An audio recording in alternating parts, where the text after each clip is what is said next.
नमस्कार दोस्तों, स्वागत है आपका हमारे YouTube चैनल पर। लास्ट वीडियो में हमने बेसिक इंग्लिश ग्रामर के बारे में बात करी थी। उसी वीडियो को मैं फिर से आपके सामने लेके आया हूं। तो मैंने आपको बताया भी था कि 3 से 4 वीडियो हम बेसिक इंग्लिश ग्रामर के ऊपर बनाएंगे। अगर आप इंग्लिश की शुरुआत कर रहे हैं, ठीक है ना, आप एक ऐसे स्टूडेंट हैं जिसका इंग्लिश का बेस थोड़ा कमजोर है, उसे लगता है कि किसी एग्जाम में उसका सिलेक्शन अगर कभी रुका तो इंग्लिश की वजह से रुक सकता है। तो दोस्तों, आपने चाहे कहीं भी पढ़ा हो या आप कहीं भी पढ़ने की सोच रहे हो, ये 3 या 4 क्लासेस आपकी बहुत ज्यादा मदद करने वाली है।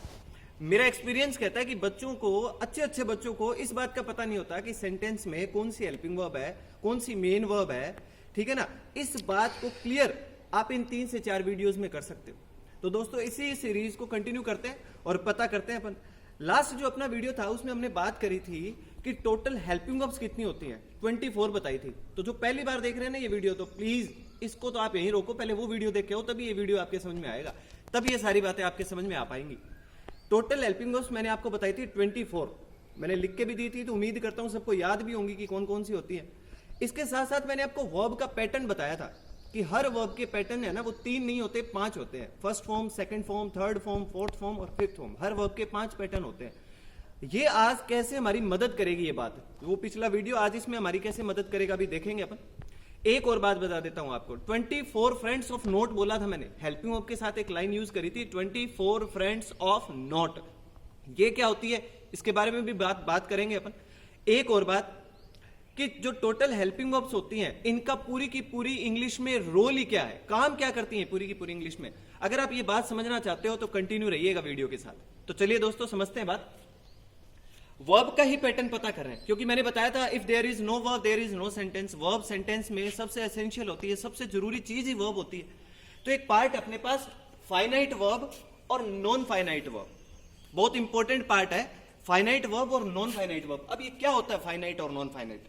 देखिए, अपन टर्म्स में नहीं घुसेंगे, अपन डायरेक्ट इसको बहुत ही आसानी से समझेंगे, क्योंकि आप स्टूडेंट है ना, इसलिए जितना जल्दी आप चीज को समझ पाओगे वो ज्यादा अच्छा रहता है। सीधा सीधा याद रखो, अगर आपको ये पता है कि हर वर्ब के 5 पैटर्न होते हैं, तो पहले तो ये बात याद रखो हमेशा के लिए कि वर्ब की फर्स्ट फॉर्म और सेकंड फॉर्म, वी फर्स्ट और वी सेकंड, जो फॉर्म्स होती है ना, ये हमेशा क्या होती है, फाइनाइट होती है। दोस्तों ध्यान रखना इस बात का, वी फर्स्ट और वी सेकंड जो होती है ये फाइनाइट होती है। आ जाओ इधर, एक बात, नॉन फाइनाइट वर्ब लिखा मैंने यहाँ पे, कई इसको इनफाइनाइट बोलते हैं, ग्रामर में ये नॉन फाइनाइट होता है, ध्यान रखिएगा, है ना। थर्ड, फोर्थ और फिफ्थ, तीसरा, चौथा और पांचवा जो वर्ब का पार्ट होता है, ये हमेशा क्या होता है, नॉन फाइनाइट होता है। तो ऐसे स्टेप से याद रखना आपको, पहला वर्ब की फर्स्ट फॉर्म और second form finite, third, fourth और फिफ्थ तीनों नॉन फाइनाइट। समझ में आ गई बात? ये ध्यान रखना है, हर वर्ब के 5 पैटर्न होते ही हैं। अब क्या होता है, एक बात और ऐड कर दी हमने इसमें, कि ऐसी कोई वर्ब जो नंबर से या टेंस से या किसी पर्सन से, किसी नंबर से, टेंस से या पर्सन से प्रभावित हो। It means verbs which are affected by a number, tense or a person, they are finite verbs। वो finite verbs होती हैं। अब ये क्या डेफिनेशन, ये देखो मैंने डेफिनेशन लिखी है, ये अपने आप में क्या डेफिनेशन है, किसकी, finite verb की। अब ये डेफिनेशन क्या काम करेगी और हमें कैसे इसको अप्लाई करना है अभी समझ लेंगे। आप पहले एक बार इस पे फोकस कीजिए। जो वर्ब नंबर से या टेंस से या पर्सन से क्या हो जाए, प्रभावित हो जाए, इफेक्ट पड़े उस पर कोई ना कोई, तो वो तो होती है फाइनाइट। अब आए नॉन फाइनाइट की तरफ, टेंस से, नंबर से या पर्सन प्रभावित नहीं हो, टेंस से या नंबर से या पर्सन से क्या नहीं हो, प्रभावित नहीं हो, खाली एक नोट वर्ड ऐड करना है और ये इधर नॉन फाइनाइट की डेफिनेशन तैयार होगी दोस्तों। तो नॉन फाइनाइट कहता है कि जो वर्ब टेंस से या नंबर से या पर्सन से प्रभावित नहीं हो और जो प्रभावित हो वो हो गई फाइनाइट। तो ये कौन सी वर्ब है जो नाउन से या नंबर से, टेंस से, पर्सन से, इनसे प्रभावित नहीं होती? ऑब्वियस सी बात है दोस्तों, ये आंसर थर्ड, फोर्थ और फिफ्थ।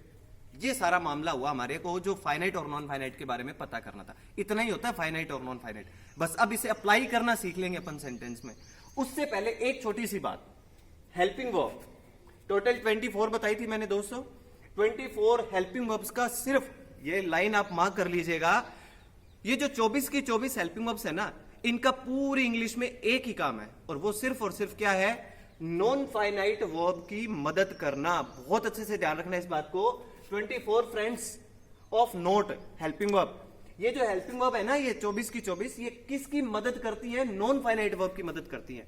आज तक इंग्लिश में कोई ऐसा सेंटेंस नहीं बना दोस्तों जिसमें हेल्पिंग वर्ब हो, जिसमें हेल्पिंग वर्ब हो और उसमें थर्ड, फोर्थ और फिफ्थ ना हो, या फिर ध्यान रखिएगा, या फिर वर्ब की फर्स्ट फॉर्म और सेकंड फॉर्म इनके साथ भी हेल्पिंग वर्ब आती है। ऐसा नहीं कह रहा मैं कि इनके साथ कभी हेल्पिंग वर्ब नहीं आती, लेकिन अगर सेंटेंस में थर्ड, फोर्थ या फिफ्थ इनमें से कोई भी अप्लाई किया गया है और उसके पीछे क्या ना हो, हेल्पिंग वर्ब ना हो, तो वो तो सेंटेंस कभी जिंदगी में सही हो ही नहीं सकता दोस्तों। तो कोई भी सेंटेंस होगा उसमें अगर थर्ड, फोर्थ या फिफ्थ वर्ब आपको दिखाई दी, तुरंत उसके पीछे देख लो कोई ना कोई हेल्पिंग वर्ब होगी। वो इन 24 की 24 में से कोई सी भी हो सकती है, लेकिन होगी डेफिनेटली दोस्तों। और वर्ब की फर्स्ट फॉर्म और सेकंड फॉर्म, एक बात ध्यान रखिएगा, वी फर्स्ट और वी सेकंड किसी भी सेंटेंस को अपने दम पर कंस्ट्रक्ट कर सकते हैं।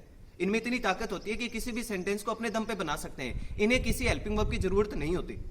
समझ में आ रही बात? लेकिन थर्ड, फोर्थ और फिफ्थ अगर इन्हें कोई सेंटेंस कंस्ट्रक्ट करना है, थर्ड, फोर्थ और फिफ्थ को अगर कोई सेंटेंस कंस्ट्रक्ट करना है, तो ध्यान से सुनिएगा, इनको डेफिनेटली अपने पीछे हेल्पिंग वर्ब चाहिए।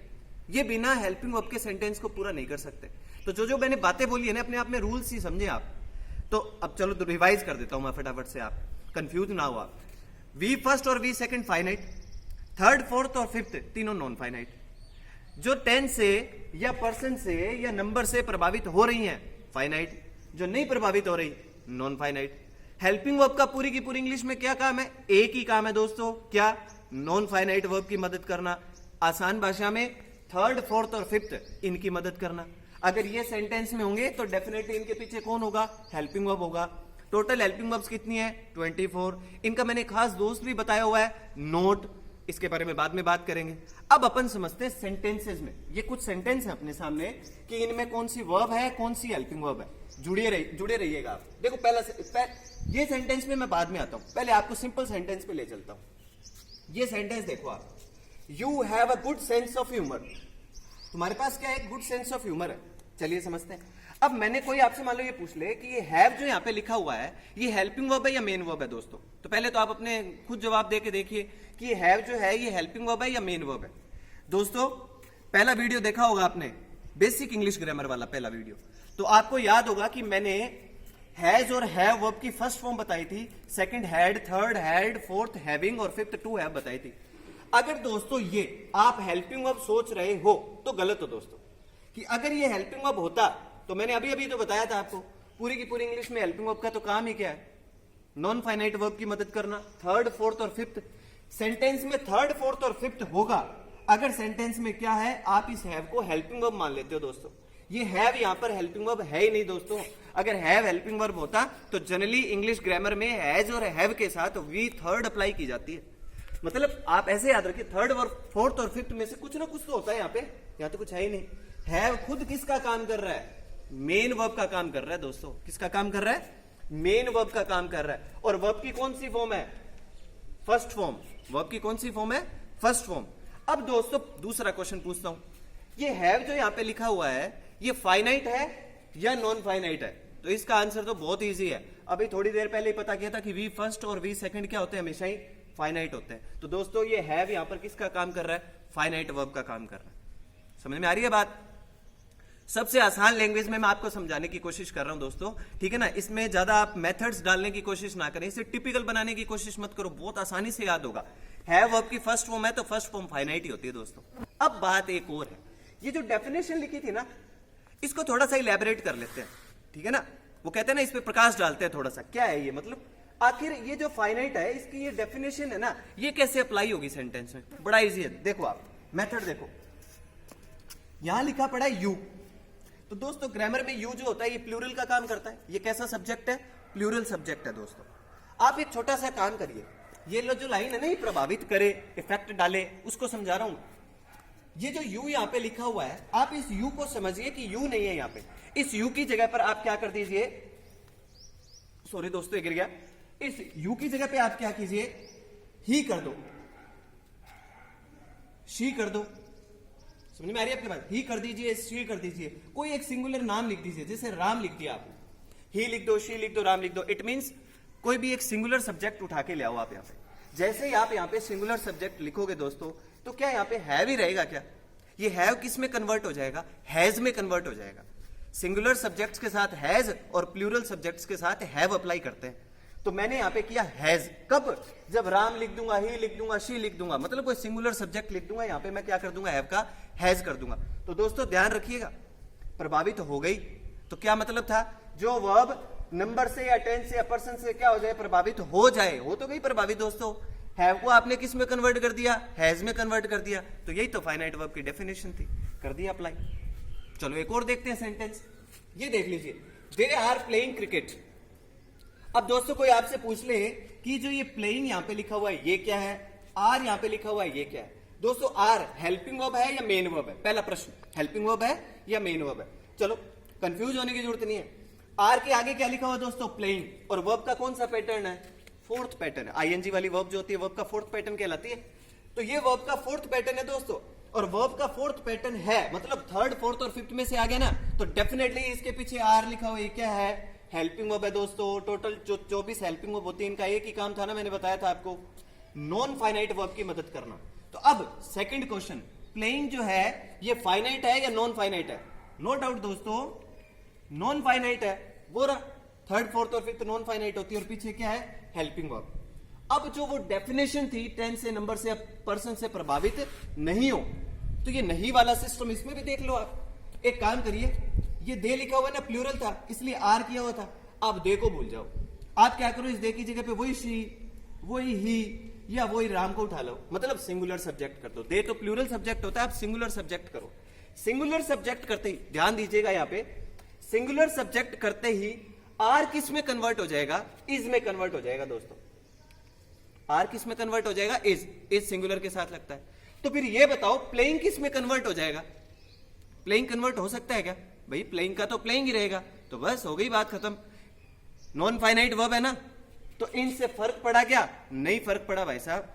आर में फर्क पड़ा, तो आर तो हेल्पिंग वर्ब थी दोस्तों, प्लेइंग वर्ब तो ये है, और फाइनाइट क्वेश्चन आपके पास था ही कि ये फाइनाइट थी या नॉन फाइनाइट थी, तो नॉन फाइनाइट थी। उम्मीद करता हूं समझ में आ रही होगी बात आपको।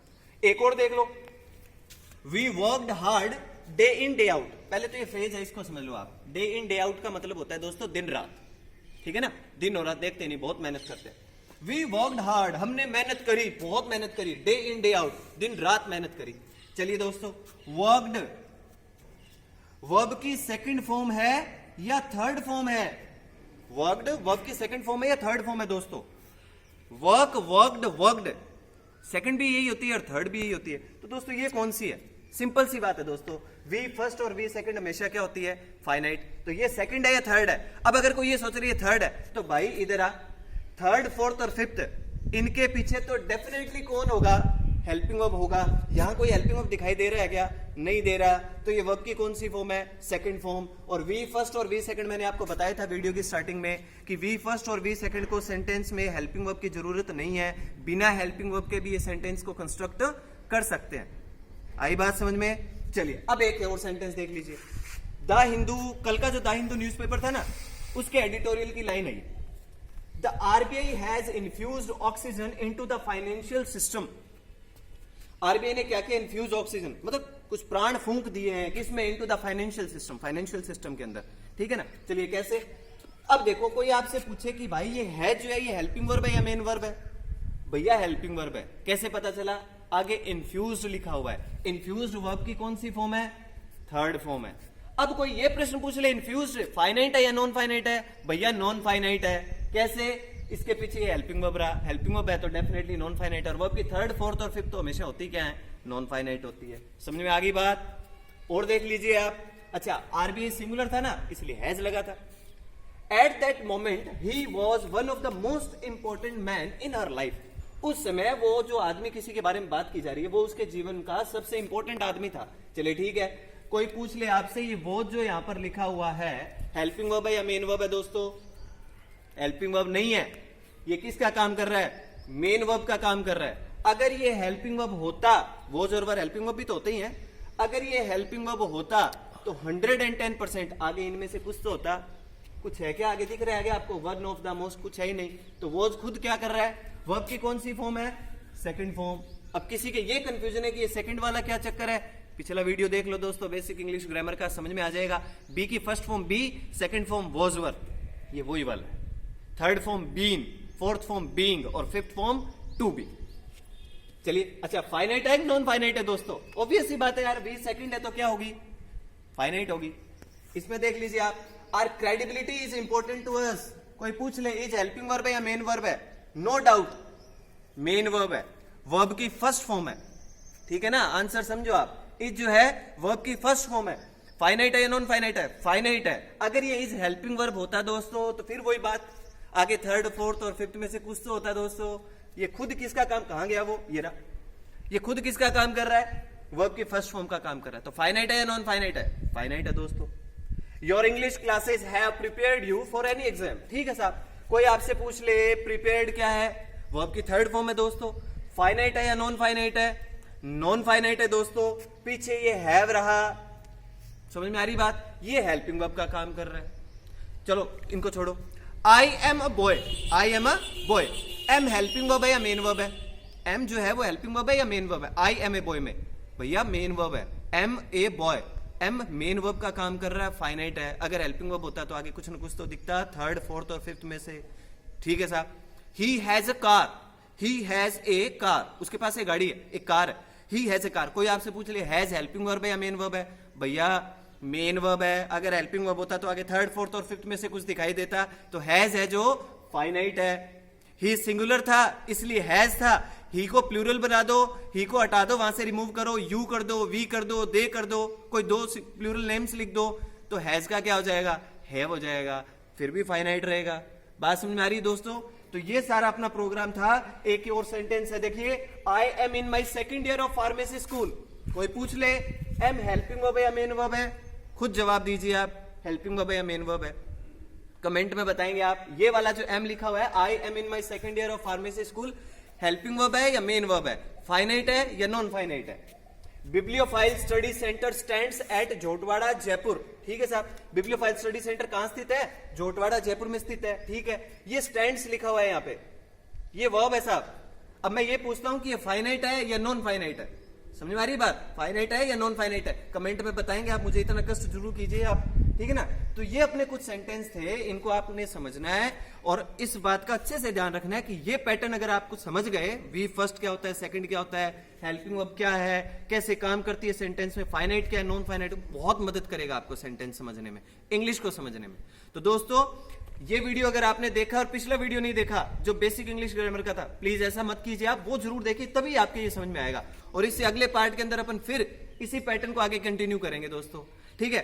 तो एक वीडियो में मैंने आपसे पूछा था, कुछ सिनोनिम एंटोनिम्स पूछे थे, तो वीडियो के लास्ट में मैं वो सिनोनिम एंटोनिम आपकी स्क्रीन पे आएंगे, उनका आप स्क्रीनशॉट ले लीजिएगा। आपके आंसर भी सही थे, आपके आंसर गलत नहीं थे, फिर भी मैंने वो वहां से पर्टिकुलर वो मैंने उठाया जो एग्जाम में आए गए हैं, पूछे गए हैं, इसलिए मैंने वो लिखा। और आपने भी, जिन्होंने मेरे को कमेंट में लिख के बताया, थैंक यू। आपके भी मीनिंग्स अच्छे थे, सही थे, गलत नहीं थे, कुछ भी गलत नहीं था उनमें, लेकिन मैंने उनमें से कुछ उठाए हैं कि जो इंपॉर्टेंट है एग्जाम में आने लगे, तो वो तो आप याद रखिए, साथ साथ ये भी याद रखेंगे तो ये भी आपके मदद करेंगे दोस्तों। तो वीडियो के साथ यूं जुड़े रहिए दोस्तों, आप समझिए इन सारी चीजों को। वीडियो को यही समाप्त करता हूं, धन्यवाद।